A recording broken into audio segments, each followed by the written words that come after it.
Martina is from Slovakia originally, and I'm gonna ask her a few questions about her experience with learning a second language. All right? So let's start with the question: when did you first come in contact with English? I believe I was maybe 7 or 8 years old. It was in my elementary school. Okay. I was taking basic classes in English. And was it Beginner's English. what is just a program for everybody, or did you opt to join an English class in elementary school? Everybody was doing it. I believe at that time everybody was doing it. It was just part of the curriculum. So it was just, in generally, everyone had to do it. It was the same class for everybody. I think it was 3 or 4 times a week. 3 or 4 times a week. It's pretty good. So what class was it? I mean, which year at school was it? I think it was 3rd or 4th grade. That's pretty nice. Can you say that you were motivated to start learning English, or kind of? I think I was motivated just by the pop culture, like listening to the songs, and I would always collect the lyrics in the magazine, and I would want to see what they're saying and just know more. Okay. So I think it was just the pop culture that was coming to my country at the time. That's good. And did any of your friends or parents speak English? Did your parents speak No, English? none of my peers or my parents spoke any English. My dad spoke German and my mom spoke Russian, so Okay, that's not fine. English. Your native language, is it any similar to English? My native language is Slavic, so I don't think it's any similar to English at all. There's no English background in it. Do you think because of that it was more difficult for you to learn English? Did it interfere somehow? Were there many differences? I think there was a lot of differences, but I feel like English just came kind of natural to me. It was sort of easy to learn it. I didn't find it that difficult because the words in English don't sound the same. So that's what I like about it. It's not like Spanish, Okay. where a lot of the words are kind of the same, and then I just forget them. But I think English was just kind of easier to learn. Even when I compared to German, I had a really hard time with German. But Okay. English was just easy. So can we say that it was even easier to learn because it was so absolutely different from your native, and you didn't have any interference, and it was like a absolutely new thing to learn? Yeah, I think so. That's very interesting. You mentioned that it was a regular curriculum at school, but was it kind of an intensive program, or everybody starting grade 3 or 4 would learn English like 3 or 4 times a week? Because this is pretty impressive. I know that not many schools do that. Yeah, I think this is just part of the curriculum for everybody because we had to learn a second language. So we had a choice. You could do English, German, you could do Russian. So yeah, it was just for everybody. Everyone had to take a second language 4 times a week. That's great. I think you were lucky with that school. Yeah, I think, I don't know if that's just in general in Slovakia or just my school. How were your grades? Did you have straight A's for English? For English, always straight A's. I never got a worse grade than an A from English. I believe it was like one of my favorite subjects. So. Oh, that's cool. I understand that it has been a while ago, but maybe you can remember a little bit about the program. Was it more focused on grammar, vocabulary? Did you go on trips? I don't know which videos, have exchange students, or was it more like some book that you had to follow? It was just a lot of book. My teacher was not a native English speaker, or she just had the basic English skills, so it wasn't like I had an English native speaker in school. But it was mainly just basic grammar, vocabulary, and just a lot of books. We didn't watch any videos, but like I said, like at home I would watch a lot of videos. Did you have in English or like listen to music in English? Oh, that's great. Did you have a favorite activity?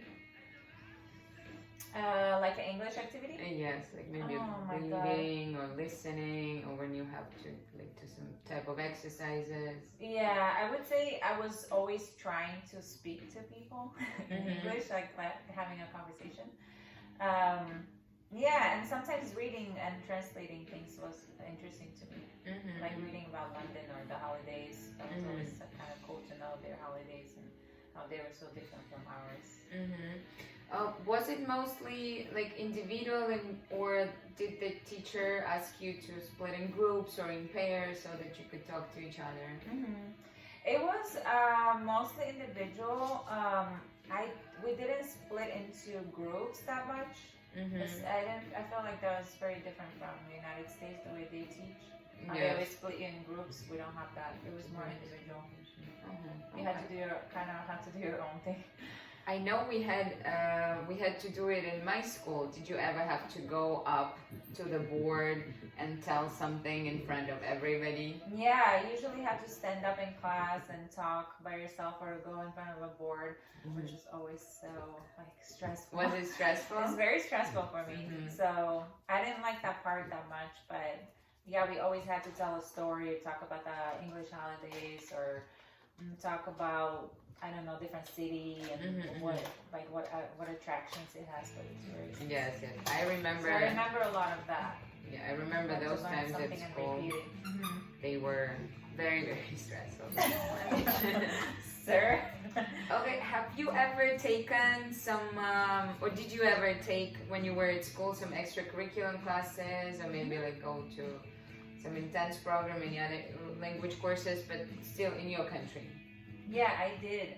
When I was about 10, my mom hired my neighbor to teach me English because she worked for the European Union in Belgium, and she would just come back for some of the holidays, and then my mom hired her to teach me English privately, like 3 times a week, but it was a lot of grammar. Oh, well, together with the 3 times a week classes, and plus you had a 3 times a week I had to see the neighbor, and I would always like hate going there because there was a lot of tests. She would always give me a lot of written tests, and I didn't enjoy it that much. It was one-on-one, so it was very intense. It was about sometimes an hour each time I went, and I'm just like counting down the time, like, oh, really? Can I just get out of here? So well, my parents paid for it, so I had to go.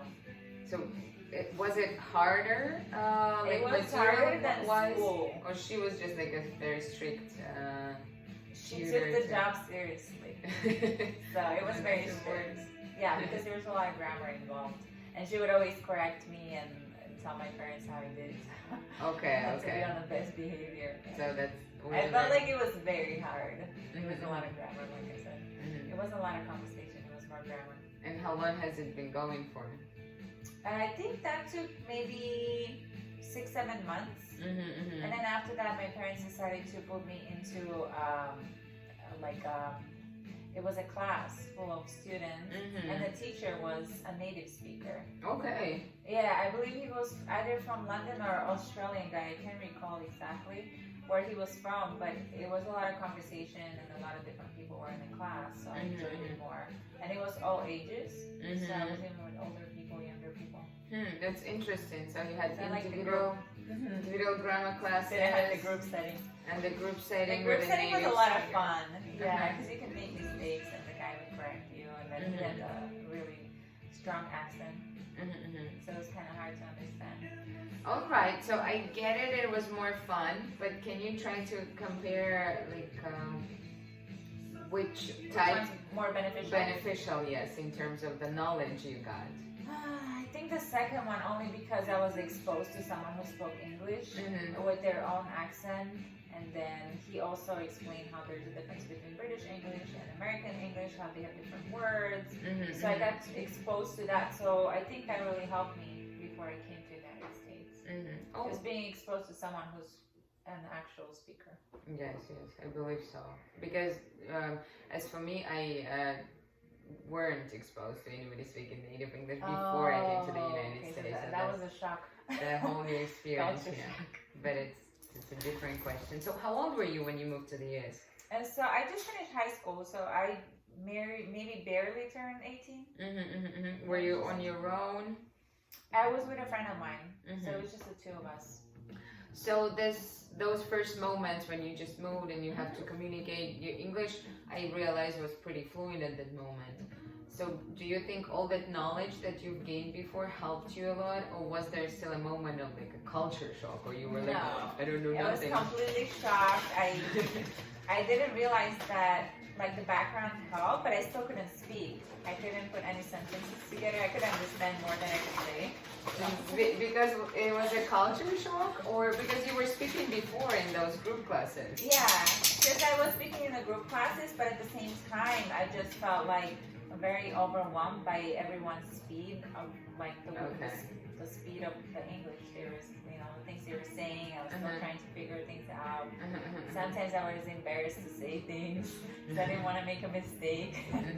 I would watch a lot of TV here just to get like a sense of like, like I could go back and rewatch it again, like if it was a video or something. So I think that helped me more. But speaking to people was always very intimidating. I didn't want to make a mistake, so I was like, oh God, I'm just gonna keep my mouth shut. That's how it always. So I felt like I was mute for the first few weeks.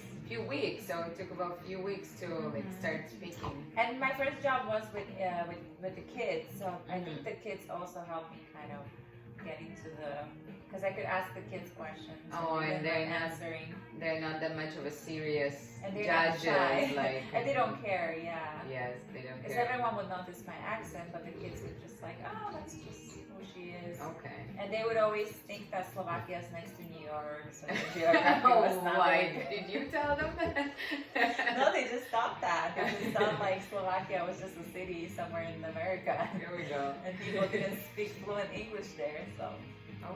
Okay. So, and when you started speaking English, was it like a breakthrough, or you slowly but steadily got into that mode? It was slowly, steadily. Okay. I don't feel like there was a breakthrough moment, but it was a slow and steady. All right. Did you keep learning English in the U.S. or just by yourself? You mentioned the videos and the music.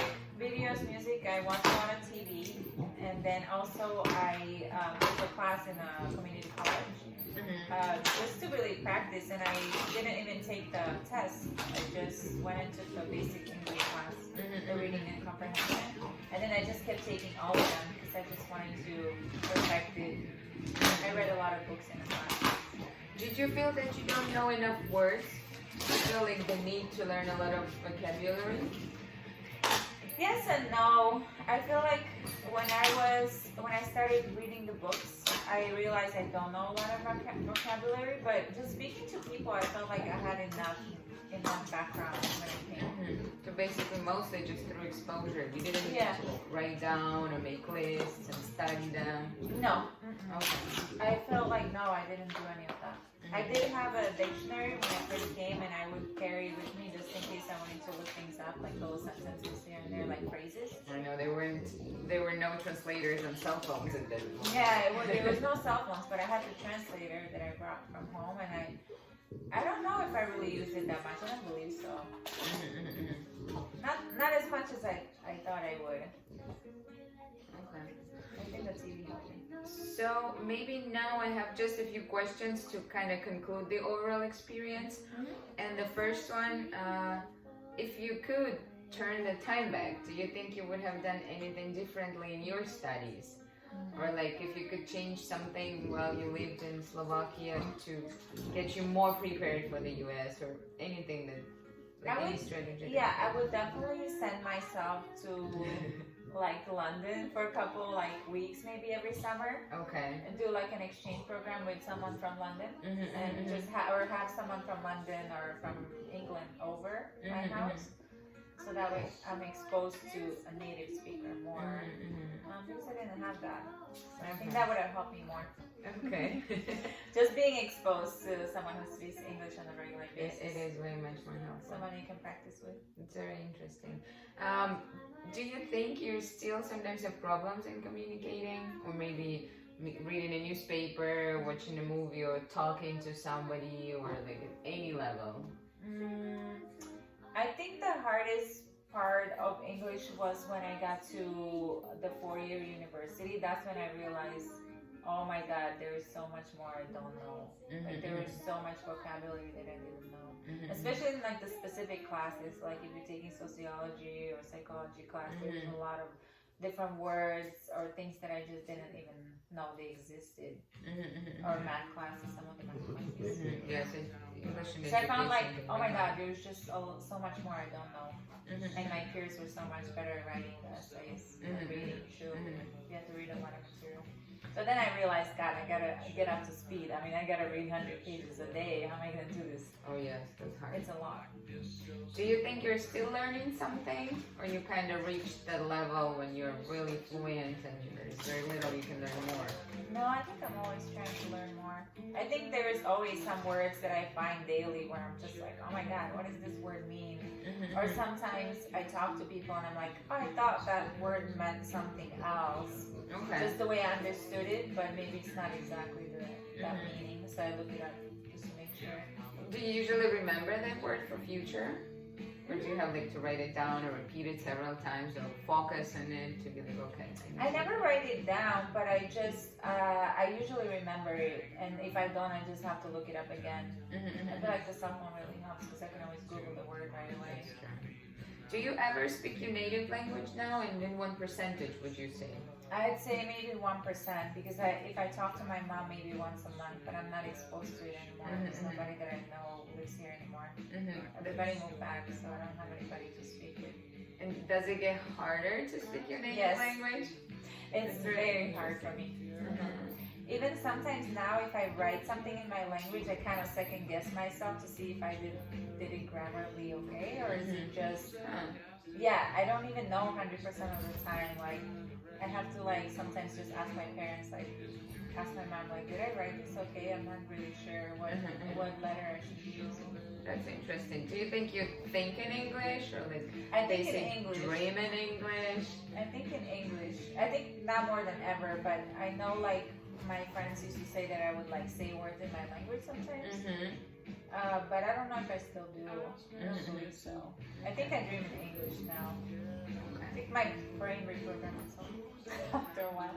So the last question probably, what advice can you give somebody starting, who's joining learning English or just somewhere at the beginning of it? So what to do? What is the most effective way to learn The English? most effective way to learn a second language is find something you like. So let's say if you like the music in that language, if you like let's say if you want to learn Spanish and you like those telenovelas, you should watch them. Or if you meet someone that you like and they happen to speak the other language you're trying to learn, then you utilize that person. So I think just finding something that works for the individual. It won't be like the same for everybody. Okay. Like for me, it's music. Like I like the lyrics, but maybe for someone else, That's a great way. it's talking to somebody or trying to read something. Well, thank you so much for your time. You're welcome. That was amazing. Thank Yay. you.